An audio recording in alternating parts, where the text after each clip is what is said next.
आबिद साहब, वज़ीर मुमलिकत पानी और बिजली हैं, थोड़ा सा इसके बारे में बताइए। बड़ी टफ जॉब है जी। अल्हम्दुलिल्लाह मेरी लीडरशिप ने मेरे पे एतमाद किया है और मेरी पूरी कोशिश है डे एंड नाइट जो क्राइसिस है मुल्क के अंदर, चैलेंजेस हैं, उन चैलेंजेस का सामना करना, फिर लोगों के साथ इंटरेक्शन करना, इसमें तो बड़ी टफ जॉब है। और इंशाअल्लाह ताला प्राइम मिनिस्टर की लीडरशिप में इस चैलेंज को इंशाअल्लाह ताला पूरा करेंगे और लोगों के साथ जो वादा किया उसको पूरा करेंगे। दिन रात जब बिजली जाती लोग मुझे याद तो करते हैं बहुत ज़्यादा याद करते हैं लेकिन ये है कि आपने तो वादा किया था ना, पहले 30 दिन, फिर 90 दिन, फिर 2 साल, 3 साल, अब मज़ीद कितने साल? देखिए जी, कभी मेरी लीडरशिप ने, प्राइम मिनिस्टर साहब ने कभी वादा नहीं किया, लेकिन उन्होंने ये ज़रूर कहा था कि हम अपने टेनूर के अंदर बिजली की लोड शेडिंग का खात्मा करेंगे। देखें ना, इस मुल्क में इंफ्रास्ट्रक्चर है जैसे ट्रांसमिशन लाइन कहते हैं, जिसके थ्रू हमने ट्रांसपोर्ट करनी है इलेक्ट्रिसिटी। आप डायरेक्टली डील करें, लोग कोर्ट्स के अंदर चले जाते हैं तो वो फिर एक फॉर्मेलिटीज़ हैं, लीगल जो एस्पेक्ट्स हैं उसको कंप्लीट करते करते ये 2 साल लग गए हमें। और इंशाल्लाह जो हमारा टारगेट है 1700 मेगावाट इंशाल्लाह ताला बिफोर दिस समर, और उसके बाद हम इसको इंशाल्लाह ताला मीट करेंगे तमाम टारगेट्स को, और 2017 तक हम इस पर काबू पाएंगे। अच्छा, ये मुझे बताइए कि आप एक खुली कचहरी लगाते हैं अपने घर में, अपने कॉन्स्टिट्यूएंसी के लोगों से मिलते हैं और फिर उनसे उनकी दादरसी क्या हो पाती है आपकी बातचीत के दौरान? देखिए जी, मैं अपनी कॉन्स्टिट्यूएंसी से हट के मैंने पूरे पाकिस्तान में खुली कचहरियाँ लगाता हूँ। तकरीबन अब तक मैं कोई 10-11 के करीब खुली कचहरियाँ कर सका हूँ, जिसमें हमारे डिपार्टमेंट्स की जो ब्लैक शीप्स हैं उनको सामने लेकर आए हैं, उनकी करप्शन को सामने लेकर आए हैं, जो वो कंज्यूमर्स के साथ मिलकर लोगों के ऊपर जुल्म डालते हैं। मेरा ख्याल है कोई 150 के करीब इसमें हमने लोगों को सस्पेंड किया है। लेकिन इशू आता है वो करप्ट लोग और वो जो चोर जिनको हम पकड़ते हैं, अदालतें उनको स्टे दे देती है। तो फिर आप मुझे बताएं कि वो जो एक मोमेंटम बिल्ड होता है काम करने का, वो ठप। सही। अच्छा, ये बताइए कि आपने तो काफ़ी यंग एज से पॉलिटिक्स ज्वाइन कर ली, वालिद साहब आपके माशाल्लाह मेयर थे फैसलाबाद के।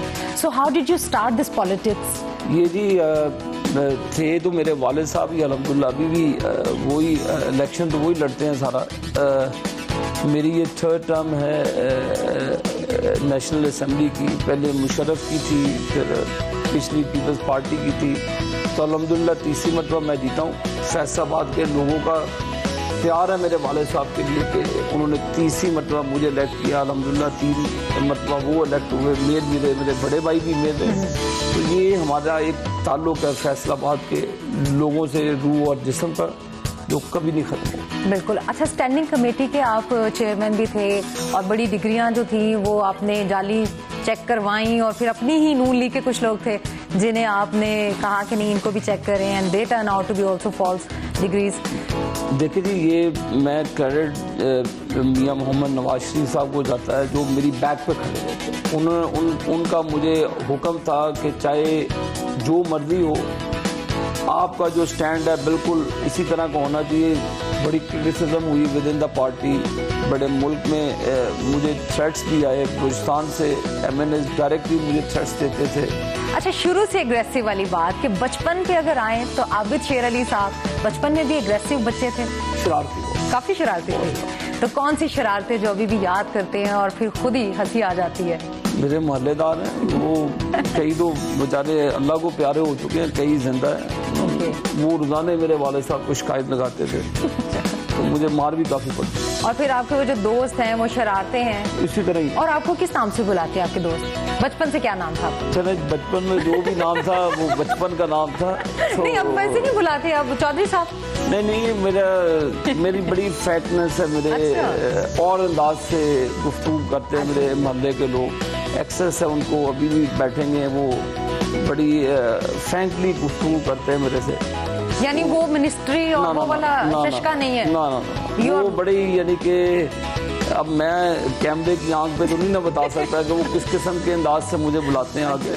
तो एक उनका एक तरीकाकार है, वो उसी तरह से बुलाते हैं। क्या बात है। घर वाले किसी नाम से प्यार से बुलाते हैं? हाँ, भाई जी कहते हैं। भाई जी कहते हैं। कितने बहन भाई आप? हम 3 बहन, बड़े भाई हैं, फिर सिस्टर है, फिर मैं, 3। अच्छा, so must be very, you know, brat type, spoiled बच्चा।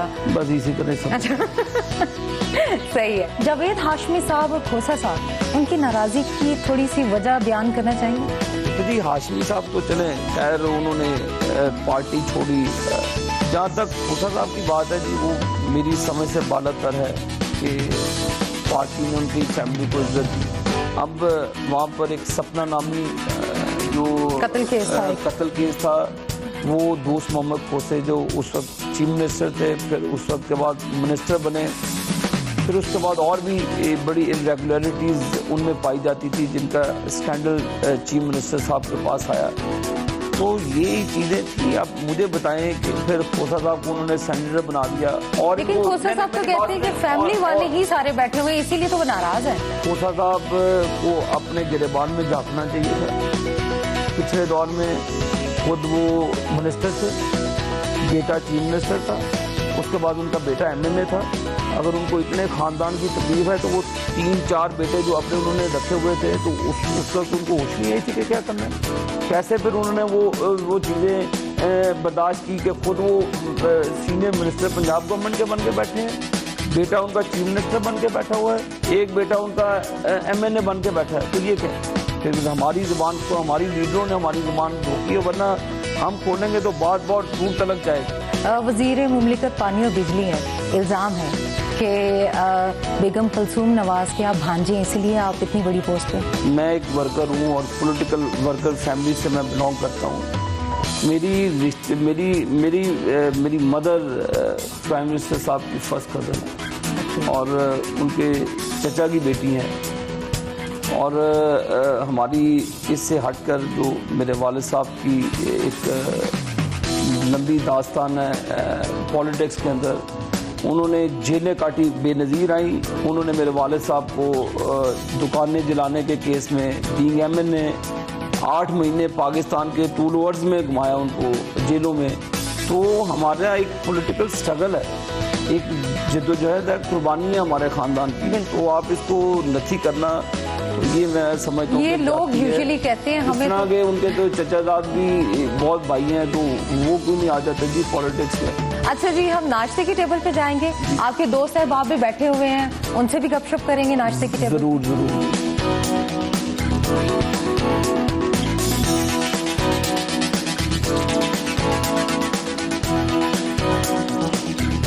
आबिद साहब, आपको खाने में क्या पसंद है? पुलाव शोरबा मैं बड़े शौक से खाता हूँ। पुलाव शोरबा? जी हाँ।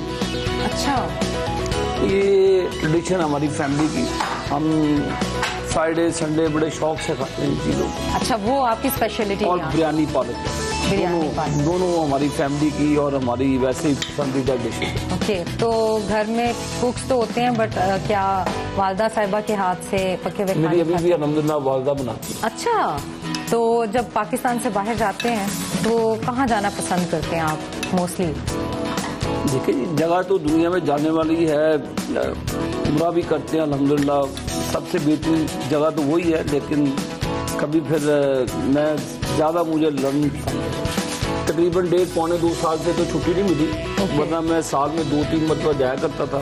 अच्छा, तो जब से ये जिम्मेदारी अल्हम्दुलिल्लाह मिली है तो प्राइम मिनिस्टर साहब छुट्टी नहीं देते।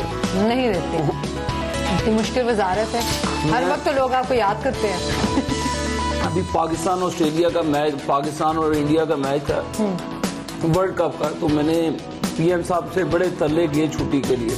फिर वो उन्होंने कहा जी छुट्टी नहीं मिलेगी, आप मेरे साथ आ जाइएगा, मैं आपको पाकिस्तान और इंडिया का मैच दूंगा, आप नहीं जा सकते। तो ये उनकी मोहब्बत है। Very nice. तो छुट्टी उनसे लेना, वो नहीं देते। तो वैसे क्या यूजुअली बच्चे जो हैं वो टाइम के लिए तो कहते होंगे बेगम कि आप काफ़ी बिजी रहते हैं, तो how do you manage time with kids and family? बाहर से भी झटकियाँ पड़ती हैं, घर से भी झटकियाँ पड़ती हैं, यही कह सकता हूँ। बिल्कुल टाइम नहीं, बच्चों को तो मैं बिल्कुल टाइम नहीं दे पाता।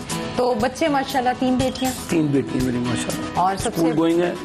तो वीकेंड पे फिर संडे को मैं कोशिश करता हूँ कि मैं अपना ऑफ रखता हूँ डे, फिर भी लोगों से इंटरेक्शन रहता है। संडे को बस टाइम होता है फैमिली। अभी आपके साथ आपके दोस्त अहबाब हैं और हम उनसे बात करेंगे।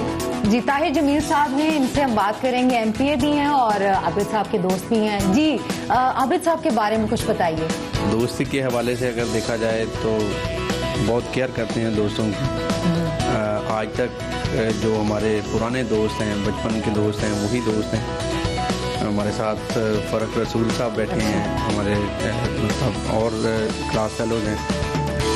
तो वीकेंड पे इकट्ठे होते हैं, बड़ा फन होता है। अच्छा, आबिद साहब की कोई ऐसी आदत जो बचपन से लेकर अब तक वही है, कौन सी आदत? वो मेरा दोस्त कामरान ऑस्ट्रेलिया चला गया। अच्छा, ये नौजवानी के दोस्त हैं। नहीं, मेरा 15-20 साल हो गए। अच्छा, जो आदत मुझे अच्छी लगती है जी वो ये है कि ये फ़र्क रसूल को बहुत मारते हैं गाड़ी में बैठ के। अच्छा फरूक रसूल साहब, आपसे हम बात करते हैं, ये जो किस बात पे जुगते मारते हैं या लिटरली मारते हैं? नहीं, आपस में मजाक वगैरह करते हैं दोस्त यार, वो मारते नहीं है जो बोल रहे हैं। मतलब वैसे आपस में मजाक करते हैं। जी मजाक। गार्ड्स क्यों नहीं रखते आप? 6-6, 10-10 तो गाड़ियां होती, बल्कि 40-40 गाड़ियां होती हैं मिनिस्टर्स के साथ। अब सिक्योरिटी जो रीजंस बनी है उसकी वजह से मुझे जब लोगों की डिमांड होती है, वरना मैं कैरी नहीं करता। लोग चाहते हैं जी कि आप हमारी वो बत्ती वाली गाड़ी में आए ताकि हमारे साथ वाले जो पॉलिटिकली लोग हैं उनको पता चले कि आप मेरे घर पे आए। अच्छा, वरना मैं अटेंशन लेने के लिए वो गाड़ियां होती हैं, बिल्कुल, not for the security reason. Not. अच्छा, ये लस्सी के साथ आप नान डिबो के खा रहे हैं, is this the tradition of Faisalabad? नहीं, ये ट्रेडिशन नहीं है। आप भी खाएंगे, आपको भी अच्छा लगेगा। सही है। मियां सरवर साहब हैं, आप बताइए आबिद शेर अली साहब के बारे में कुछ। जी मैं तो बहुत कुछ बताऊंगा जी, बहुत कुछ बता दें चले। ये वो वाहदगार है, वाहद सियासतदान है चौधरी शेर अली, आबिद शेर अली। हर कोई अपना हल्का इंतखाब होता है किसी पॉलिटिशियन का, लेकिन फैसलाबाद में जिस हल्के में चाहें ये इलेक्शन लड़ेंगे, इंशाल्लाह ताला विन करते हैं। हर हफ्ते आबिद शेर अली साहब मीटिंग करते हैं, खुली कचहरी लगाते हैं अपने हल्का के लोगों के लिए, उनकी दादरसी करते हैं, उनके मसाइल सुनते हैं। आइए